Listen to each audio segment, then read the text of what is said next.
अस्सलाम वालेकुम दोस्तों, उम्मीद करता हूं आप सब खैरियत से होंगे। दोस्तों, आज की इस वीडियो में इसराइल और हमास के बीच में चलने वाली लड़ाई से जुड़ी कुछ नई और बड़ी अपडेट आप लोग के साथ में शेयर करने वाला हूं, जिसमें फलस्तीनियों के साथ में इसराइलियों द्वारा किए जाने वाले गंदे करतूतों की कुछ नए खुलासे के साथ साथ एक बार फिर से इजरायली प्रधानमंत्री बेंजामिन नेतन्याहू के मक्कारी और झूठे आरोपों की कुछ नई खबर भी आप लोग के साथ में शेयर करने वाला हूं। साथ में यमनी सेना के जरिए सऊदी अरब पर किए जाने वाले अटैक से जुड़ी एक नई खबर भी आपको बताने वाला हूं। इसी के साथ साथ हमास और हमास नेताओं से जुड़ी कुछ नई और बड़ी खबरें भी आपके साथ में शेयर करने वाला हूं। तो आप सभी से रिक्वेस्ट है, इस वीडियो को शुरू से लेकर अंत तक जरूर देखें। तो सबसे पहले बात कर लेते हैं यमन के डिफेंस मिनिस्टर की एक वीडियो के बारे में, जो कल से ट्विटर पर देखी जा रही है। वो वीडियो अभी भी आप स्क्रीन पर देख रहे होंगे। इस वीडियो में यमन का डिफेंस मिनिस्टर यमन सेना के लड़ाकों से कहता हुआ सुना जा रहा है कि लाल सागर के अंदर आने जाने वाली इजरायली और अमेरिकी पानी वाली जहाजों पर या तो कब्जा करो या फिर उन पर हमला करो। इसी तरह से कल एक यमन के हूती नेता का बयान आया था,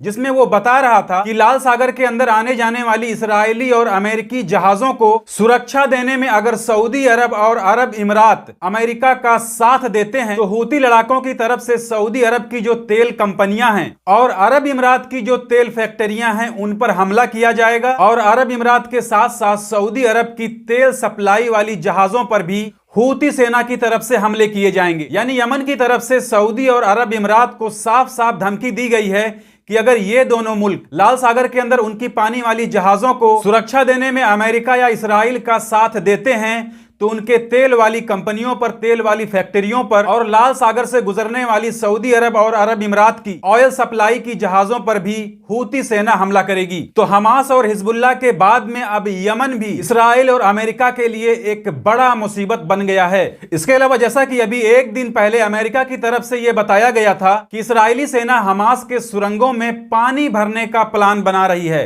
और कल ही कुछ ऐसी वीडियो सामने आई है जिसमें देखा जा सकता है कि इसराइली सेना ने अब गाजा के अंदर हमास के सुरंगों में समंदर का पानी भी भरना शुरू कर दिया है। इसराइली सेना समंदर के पास में बड़े बड़े पानी के पंप सेट कर रही है, जिसके जरिए वो समंदर के पानी को हमास के सुरंगों में डालने की कोशिश कर रही है। वहीं दूसरी तरफ जहां इसराइली सेना की तरफ से यह दावा किया जा रहा है कि उन्होंने गाजा पर पूरा कंट्रोल पा लिया है, गाजा के अंदर पूरी तरह से उनका कंट्रोल है, वहीं दूसरी तरफ गाजा की तरफ से ही लगातार हमास लड़ाके इसराइली शहरों पर रॉकेट दाग रहे हैं। यानी इसराइली सेना का यह दावा भी झूठा साबित हो रहा है, क्योंकि हमास की तरफ से कई सारी ऐसी वीडियो शेयर की गई हैं जिसमें देखा जा रहा है कि हमास लड़ाके गाजा की तरफ से दर्जनों की तादाद में इसराइली शहरों पर रॉकेट दाग रहे हैं। और इसराइल के अंदर की भी कई सारी ऐसी वीडियो सामने आई है जिसमें इसराइली लोग रोड पर जाते वक्त गाड़ियों से निकल कर हमास के रॉकेट से बचने के लिए जमीन पर लेटते हुए और छुपते हुए देखे जा रहे हैं। साथ में यह भी देखा जा रहा है कि 7 दिनों की जंग बंदी से पहले उतना ज्यादा नुकसान नहीं हो रहा था जितना ज्यादा नुकसान इस बार जंग बंदी के बाद हुआ है, क्योंकि हमास द्वारा दागी गई रॉकेटों से इसराइल के अंदर कई जगहों पर आग भी लगी है, कई बिल्डिंगें क्षतिग्रस्त हुई हैं।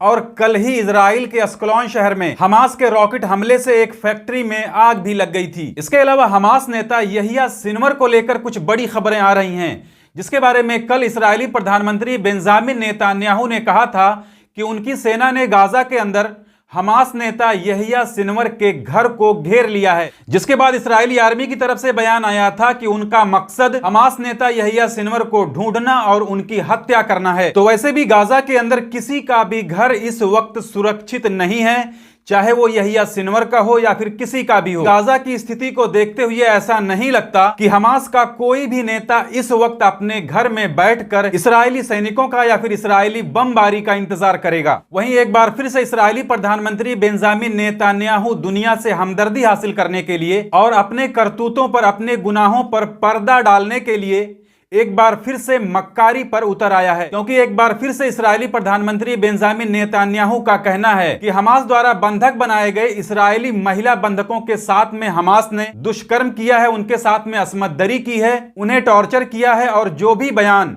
बंधकों की तरफ से दिए गए थे जिसमें इस्राएली बंधक इस तरह की कोई भी बात नहीं बता रहे थे, वो बयान हमास के दबाव में उनसे दिलाया गया है। जबकि सारी दुनिया ने अपनी खुली आंखों से देखा है कि हमास के कैद से रिहा होने वाले इस्राएली बंधक रिहा होते वक्त हमास लड़ाकों के साथ में किस तरह से पेश आ रहे थे, उनसे हाथ मिला रहे थे, उनके चेहरे पर हंसी और मुस्कान थी। इसके अलावा इस्राएली बंधकों की कई सारी ऐसी वीडियो भी देखी गई है जिसमें देखकर यह नहीं लगता है कि ये लोग अपने किसी दुश्मन के कैद से छूट कर आ रहे हैं। यहां तक कि हमास के कैद से रिहा होने वाले एक बंधक ने यह भी बताया कि उसके साथ में जो कुत्ता था उसके लिए भी हमास के लोगों ने खाने का इंतजाम किया था। यानी अभी तक हमास के कैद से रिहा होने वाले किसी भी इस्राएली बंधक ने अपने मुंह से यह नहीं कहा है कि हमास ने उन्हें टॉर्चर किया है, उनके साथ में मारपीट की है, उनकी असमतदरी की है या किसी भी तरह से उन्हें परेशान किया है, बल्कि जितने भी बंधक रिहा हुए हैं उनके मुंह से यही कहते हुए सुना गया है कि हमास ने उनके साथ में किसी भी तरह की ज्यादती नहीं की है। लेकिन फिर भी इस्राएली प्रधानमंत्री बेंजामिन नेतन्याहू एक बार फिर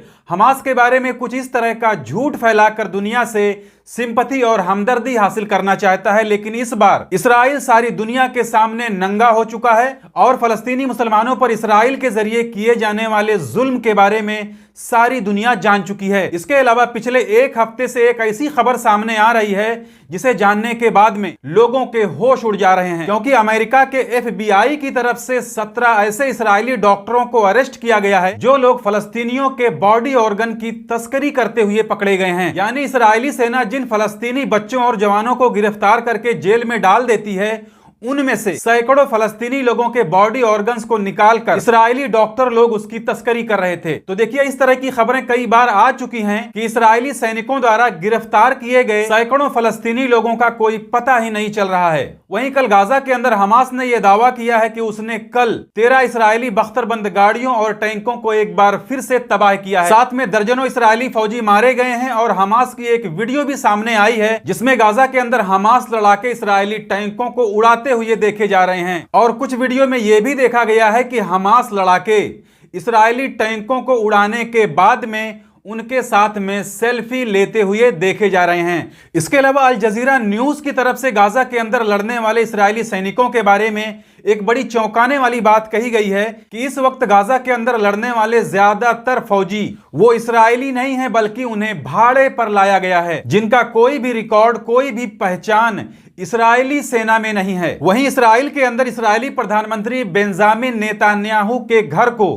प्रदर्शनकारियों ने घेर लिया है, जिसमें हमास के कैद में बाकी बचे इस्राएली बंधकों के परिजन भी हैं, उनके घर वाले भी हैं। वो लोग इस्राएली प्रधानमंत्री से अपने बाकी बचे बंधकों को वापस लाने की गुहार लगा रहे हैं। लेकिन इस्राएली प्रधानमंत्री ने साफ साफ कह दिया है कि हमास के पास अब जितने भी इस्राएली बंधक मौजूद हैं उन्हें वापस लाना मुमकिन नहीं है। वहीं अगर इस वक्त गाजा के अंदर हमास और इस्राएली सेना के बीच में होने वाली लड़ाई में नुकसान की बात की जाए तो इस बार इस्राएल का पहले से ज्यादा नुकसान हो रहा है, क्योंकि अब हर रोज दर्जनों इस्राएली टैंक तबाह हो रहे हैं और दर्जनों इस्राएली सैनिक मारे जा रहे हैं। तो ये थी इस वीडियो में हमास और इस्राएल के बीच में चलने वाली लड़ाई से जुड़ी कुछ नई अपडेट जिसे मैंने आपके साथ में शेयर कर दी। जानकारी अच्छी लगी है तो वीडियो को लाइक कर दीजिए। चैनल को अगर अभी तक आपने सब्सक्राइब नहीं किया है तो चैनल को सब्सक्राइब करके बेल आइकन को प्रेस करके ऑल पे जरूर सिलेक्ट कर लीजिए, ताकि हमारी आने वाली और भी दूसरी नई वीडियोस की नोटिफिकेशन मिलती रहे। मिलते हैं फिर अगली वीडियो में, तब तक के लिए इजाजत दीजिए।